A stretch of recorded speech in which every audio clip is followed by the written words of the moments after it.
এবার গ্রামের বাড়িতে যে কয়েক ধরনের পিঠা খাওয়া হয়েছে, তারই মধ্যে সবচেয়ে পছন্দের পিঠাটা বানানো হয়েছে আমার সেমাই পুলি পিঠা, যেটা নারকেল দুধ পুলি পিঠাও বলে। তাহলে এভরিওয়ান আসসালামু আলাইকুম, আরেকটি নতুন ভিডিও নিয়ে চলে আসলাম। তো ভিডিওটা দেখতে থাকুন।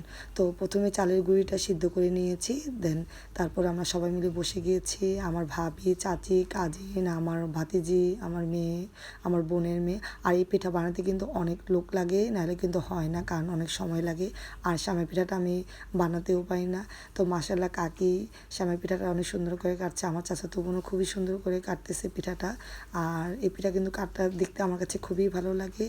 দেন আমার মেয়ে অনেকগুলো সেমাই পিঠা বানিয়েছে, এই পিঠাগুলো বানিয়েছে আমার মেয়ে, এই ফার্স্ট বানিয়েছে মাশাআল্লাহ। তো দেন আমাদের পিঠা বানানো একদমই শেষের দিকে। আর আমি কিন্তু নারকেল পুলি পিঠাতে কিন্তু কাঁচা নারকেলটাই ইউজ করেছি, কাঁচা নারকেলটাই দিলে আমার কাছে খুবই ভালো লাগে, একটু রসালো রসালো ভাব, মানে খেতে খুব মজা লাগে। দেন এরই মধ্যে আম্মু আবার শিরা বানিয়ে রেখেছে, আমি আস্তে আস্তে মানে অল্প অল্প করে সেমাই পিঠাগুলি দিয়ে দিচ্ছি। আর সেমাই পিঠা কিন্তু অল্প অল্প করে দিতে হয়, সব একসাথে দিলে জমাট বেঁধে যায়, প্লাস ভেঙেও যায়। দেন আমার সেমাই পিঠাটা রান্না করা শেষ, দুধ পুলির পিঠাটাও রান্না করা হয়ে গিয়েছে। আর আম্মু অনেক ঘন করে দুধটা জাল করে রেখেছিল।